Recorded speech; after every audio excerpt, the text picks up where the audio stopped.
রান্না হবে কাতলা মাছ। তার জন্য মাছগুলোকে আমি লবণ হলুদ মাখিয়ে নিয়েছিলাম। মাছগুলো একে একে ভেজে নিয়েছিলাম। তো মাছটা রান্না করতে হবে আলু দিয়ে। তো আজকে রান্না কিন্তু আমার ননদ করবে। তো ননদের হাতের রান্না খাবো কাতলা মাছ। তো আমি এখানে সব কিছু রেডি করে দিয়েছিলাম। দিদি রান্না বসিয়ে দিয়েছিল। আর প্রথমে তেল গরম হলে এখানে জিরা দিয়ে দিছিল। আর জিরাটা দেখো ভেজে উঠায় রেখেছিল, কিছুটা জিরা ভেজে উঠায় রেখেছিল। আর কিছু জিরার ভিতরে আলু দিয়ে দিচ্ছিল। আলুগুলো একটু নেড়ে চেড়ে নিতে হবে।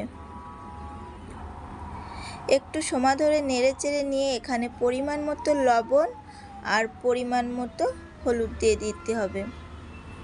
তো ভালো করে লাল লাল করে আলুগুলো ভেজে নিতে হবে।